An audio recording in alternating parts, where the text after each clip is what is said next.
오늘의 사연 시작합니다. 안녕하세요. 남편하고 5년 가까이 연애하고 결혼한 지 올해 3년 다 되어가네요. 허니문으로 첫 아이 작년 1월 출산 후 한 번의 잠자리로 100일 전 둘째 아이가 생겨 11월 둘째 출산했어요. 살은 빼보지도 못한 채 바로 둘째 가지는 바람에 살은 계속 찌더라고요. 그래서 둘째 낳고 나서 재본이 30kg가 쪘습니다. 하지만 저희 신랑 살쪄도 괜찮다. 토끼 같은 두 아이 낳아주느라 찐 건데 뭐 어떠냐고 그래도 사랑한다고 이러더라고요. 저희 신랑은 요식업 실장이에요. 사장한테 위임받아 직원 관리 등등 전부 도맡아 하고 있어요. 나이는 31살이고요. 밑에 직원들은 43에서 52살 이렇네요. 그 사람들을 끌고 가게를 운영하자니 나이가 어려서 그런지 직원들이 말을 듣지 않고 깜본다고 속상하다며 한 잔. 또 직원들과 술자리, 사장과 술자리 등등 가게 핑계를 대며 술자리가 일주일이면 5번에서 6번. 집에 들어오는 시간은 새벽 3시에서 4시 이랬어요. 애기 둘을 전적으로 혼자서 먹이고 씻기고 재우고 혼자서 버거워서 울기도 많이 울었어요. 동년생이다 보니 남편한테 싫은 소리도 많이 했지만 남편은 그럴 때마다 미안하다. 못난 남편 만나 고생하는 거 다 알고 앞으로 잘하겠다. 이 말만 반복할 뿐 고쳐지질 않았어요. 애기들 아파 새벽에 전화하면 술집이 시끄러워서 진동이라 몰랐다며 전화를 받지 않았어요. 애기들 아빠가 집이 걱정되지도 않나 무슨 일이라도 있으면 어쩌려고 저리 무심하나 싶었네요. 그러길 몇 달째네요. 작은 애가 태어나기 전부터 그러고 다녔고 만삭 때도 혼자 집에서 큰애 보며 불평 아닌 불평도 많이 했고요. 그래도 그때뿐이었고 전혀 나아지지 않았어요. 시어머니는 몇 년 전에 돌아가셔서 시아버지 혼자 셨어요. 첫 아들 태어나고 시아버지가 손주를 엄청나게 이뻐하셔서 낳고 나서 신랑 술자리가 있어도 임신한 몸으로 갓난아이 데리고 하루 이틀씩 자고 오고 둘째 태어나고서는 혼자 애 둘 데리고 시댁 갔었네요.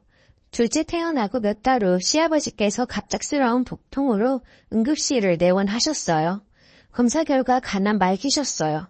형님네는 같은 지역이 아니라서 간병을 할 사람이 저밖에 없더군요.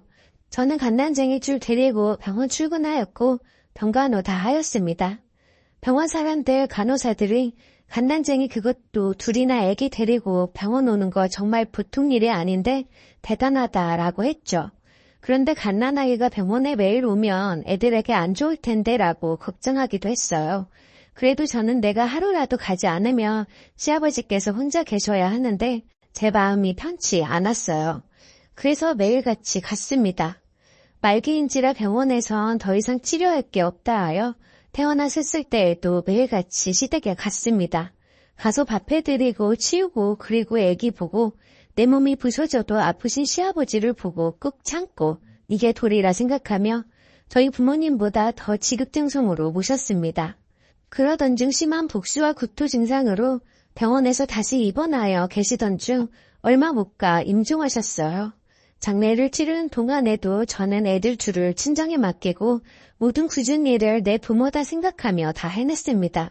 그래야 제 마음이 편했거든요. 그런데 돌아가신 후 10일 후에 그 일이 터진 거죠. 남편이 술이 떡이 돼서 자는데 제 눈에 남편의 핸드폰이 들어오더라고요. 묘하게 기분이 정말 나쁜 느낌이었어요. 그래서 혹시나 싶은 마음에 핸드폰을 보았어요. 그런데 카톡 내용에 자기야 뭐해? 나 없이도 잘 자나요? 우리 빨리 만나자. 그래서 뜨겁게 사랑하자. 쪽쪽. 나 단단히 바람났지? 자기하고 났지? 등등 술에 취해 깜빡하고 안 지우고 들어온 겁니다. 저는 그걸 다 보았고 보는 순간 심장이 터질 것 같았어요. 큰 소리를 우는데도 더 크게 울고 싶은데 내 목소리는 그에 못 미치고 미치겠더군요. 손발이 달들 떨리고 어떻게 뭘 해야 할지 모르겠더라고요. 저는 바로 블랙박스를 확인해봤고 둘이 차 안에서 그 짓을 하고 있는 걸 보게 되었어요.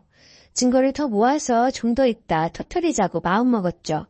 미친놈이 저한테 걸린 것도 모르고 끝까지 드르렁 굴고 자고 있는데 어찌나 꼴보기가 싫은지 꼭 찾느라 애썼어요. 그러다 아침에 아기 옷 꺼내러 안방 불을 켰는데 불을 켜서 깼다고 왜 잘 자는데 깨워? 뭐야? 왜 그래? 이러는 겁니다. 순간 욱하여 기싸대기를 날리고 두들겨 판 후 너 바람난 거 다 알고 있다. 언제부터 만났냐고 물었어요. 남편은 그 여자는 같은 가게 직원이었고 지금은 그만두고 다른 데 다니고 있는데 만난 지는 한 달 반이 되었고 잠자리는 4번 정도 하였다고 하더라고요. 그날 밤 그녀를 불러내서 내 눈앞에서 같이 무릎을 꿇으라고 했어요.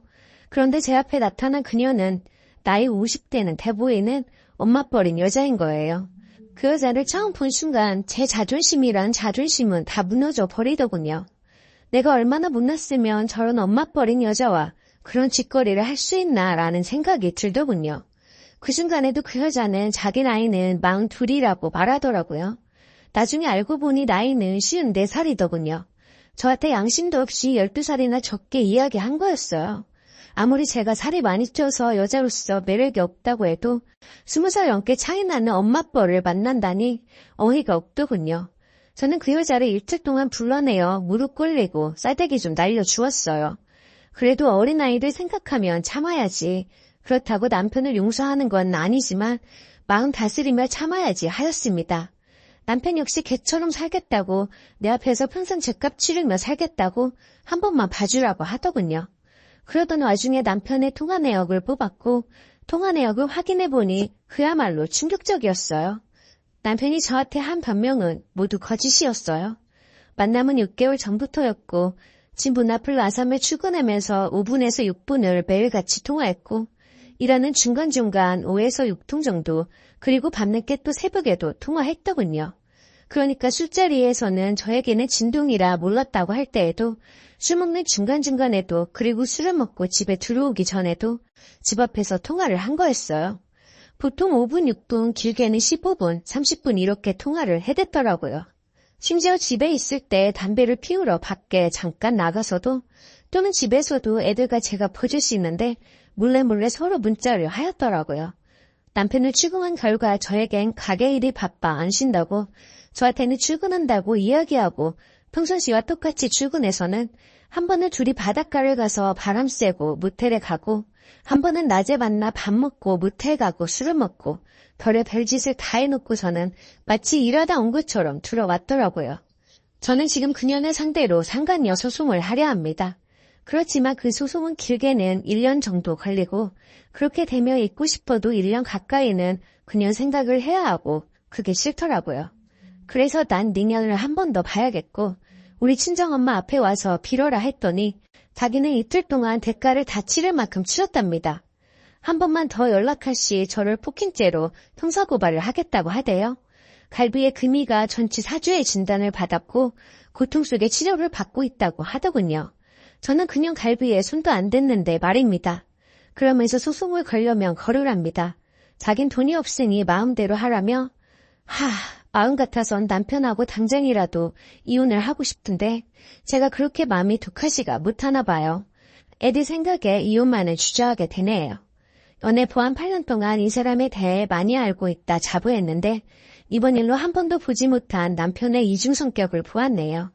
저는 혼자 아이들 보며 고생했던 억울함 그리고 자기네 부모를 위한 헌신한 나에게 꼭 그렇게 했어야만 했나 싶은 배신감이 들더군요.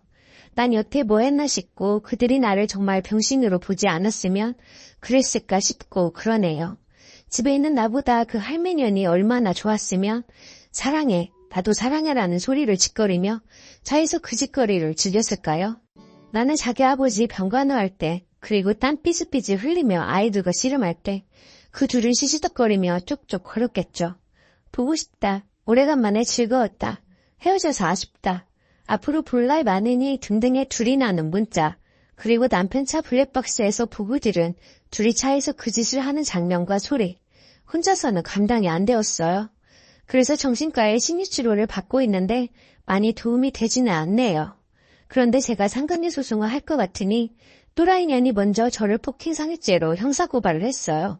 그래서 조사받고 왔고요. 마지막 조속 꾸밀 때 폭행은 당연히 잘못된 거지만 만약 그 폭행으로 인해 제가 벌을 받아야 한다면 벌을 받겠으며 합의해서는 절대로 없다고 이야기하고 나왔습니다. 협박죄는 불기소 처분되었고 폭행상해는 기소 처리되어 지방법원에 올라갔는데요.